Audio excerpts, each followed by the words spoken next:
Oke, selamat malam sobat. Jadi ketemu lagi kita dalam topik mengenai asal mula suatu daerah ataupun kawasan. Sekarang kita berada di Desa Tanah Seribu di Kota Binjai, tepatnya di Binjai Selatan. Jadi sudah bersama saya seorang tokoh, seorang sejarawan juga. Nah, ini ada Pak Ralin. Jadi beliau juga ini salah satu orang yang menginspirasi saya untuk berpikir bebas, termasuk kemarin kita juga bercerita tentang Kota Binjai, asal mula Kota Binjai. Nah, jadi ada juga inspirasi dari beliau yang kita ambil dan kita utarakan. Nah, sekarang ini sudah di hadapan kita Pak Ralin. Mungkin bagi kaum milenial perlu tahu bagaimana sih sebenarnya sejarah mengapa dinamakan Tanah Seribu kawasan ini. Iya, baik.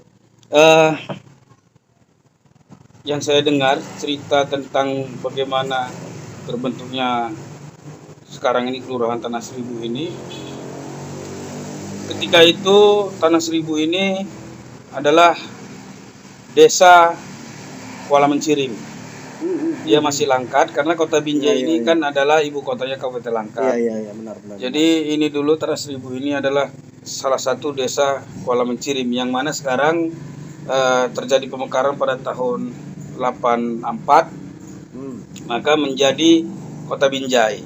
Kota Binjai berdiri sendiri. Tanah Seribu ini dibagi menjadi 3 wilayah ketika itu, yaitu Tanah Seribu menjadi kelurahan, lalu Desa Emplasmen Kuala Mencirim dan Desa Kuala Mencirim. Dulu Kuala Mencirim itu sangat luas. Tanah Seribu ini adalah bagian daripada Desa Kuala Mencirim. Iya. Jadi kenapa dia Pak di sini dikatakan Tanah Seribu? Ya, Tanah Seribu ini nanti akan saya jelaskan kenapa itu terjadi, tapi saya ceritakan dulu historisnya. Ya. Di mana Tanah Seribu ini dulunya ini adalah pohon jati sepanjang jalan, perkebunan pohon jati ya Pak ya. Iya. Sampai Rambung. Pohon jati. Jadi masih semak belukar dulu. Nah, Tanah Seribu ini maka diberi nama Tanah Seribu. Ketika itu setiap kepala keluarga atau satu rumah itu memiliki lahan 1000 meter. 1000 meter ya Pak. 1000 meter. Berarti kalau kita boleh hitung secara matematik luasannya berarti sekitar 10 kali 100 ya Pak ya? Ya, mungkin 10 kali 100 atau 20 kali 50 seperti itu. Tapi yang jelas setiap pemilik tapak itu 1000 meter. Itulah sejarahnya, maka diberi nama Tanah Seribu. Jadi pembagiannya itu 1000 meter ya Pak ya? Iya. Nah, 1000 meter itu Pak, ya kalau kita lihat kan masa sekarang memang benar 1000 berarti 1000 meter ya. 1000 meter itu kalau kita pakai meteran kan jelas 1000 meternya.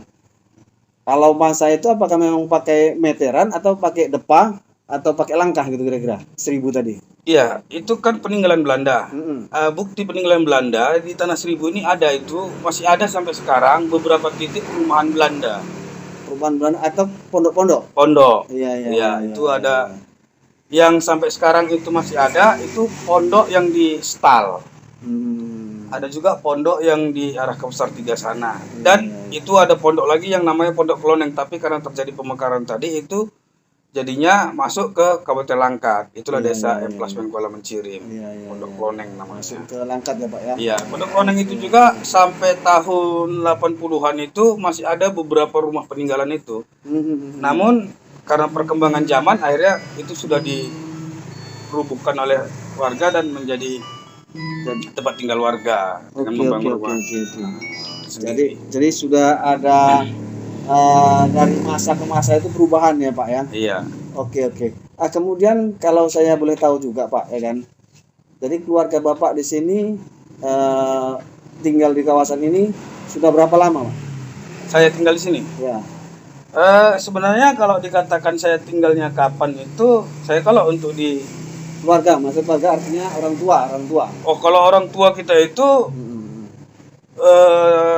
lahirnya itu di Sungai Bingai. Hmm. Lalu pada tahun 75 orang tua kita tinggal di Kloneng. Iya, iya. Itulah Kloneng itu masih satu desa ketika itu dengan Tanah Seribu ini. Iya, iya, iya, iya. Nah, sedangkan saya lahirnya itu di Pasar Pinter. Pasar Pinter ini perbatasan desa Kuala Mencirim dengan desa dulu namanya Desa Pasar Dua Namotrasi yang sekarang dikenal dengan Purwobinangun. Tapi saya menarik ini Pak. Bapak lahir di Pasar Pinter. Saya lihat Bapak pinter ini orangnya. Jadi pengaruh nama daerah atau memang genetiknya ini Pak? Jadi bebas saja Pak, karena kita berpikir secara ekstrim, radikal dan liberal serta freedom ya kan, freedom mind namanya kan. Iya, jadi kalau dikaitkan ke diri saya nggak bisa mengatakan gimana, karena yang diartikan pinter itu bukan karena pintar artinya. Loh, pinter itu lempang, itu bahasa Karo. Oh. Jadi mulai dari Kloneng iya, sampai Pasar Dua Namotrasi itu jalannya lurus. Oh benar. Nah, makanya dikatakan pasar pinter. Itu. Jalannya lurus itu artinya, bukan karena pintar, cerdas bukan. Iya. Nah, sobat, jadi ternyata kita punya temuan baru dalam perbincangan Tanah Seribu ini. Setelah memang ini kawasan dibagi dalam 1000 meter, ternyata ada bagian-bagian lain yang mungkin bisa kita temukan di episode-episode ke depan ya, mengenai pasar pinter atau yang lainnya. Nah, tapi Pak, untuk kira-kira message-nya untuk kaum muda dengan sejarah suatu kawasan itu bagaimana, Bapak? Apa pesannya kira-kira? Ya, kita berharap kepada generasi muda sesuai dengan kata Bung Karno, jas merah. Jangan sekali-sekali lupakan sejarah. Oh, mantap. Karena kehidupan kita itu tidak lepas dari sejarah. Apalagi ada pepatah mengatakan manusia mati meninggalkan nama. Nah, nama kita itulah sejarah. Oke, mantap. Seperti terjadinya nama Tanah Seribu, nama Pasar Pinter tadi. Iya. Itu kan karena sejarah. Benar. Nah, maka kita berharap kepada generasi muda, mari selalu kita harus mengetahui sejarah. Dalam membangun kehidupan kita juga harus kita mengetahui sejarah kita, agar kita tidak lupa diri. Oke, mantap sekali. Guys, jadi ingat, jas merah. Jangan sekali-sekali lupa akan sejarah.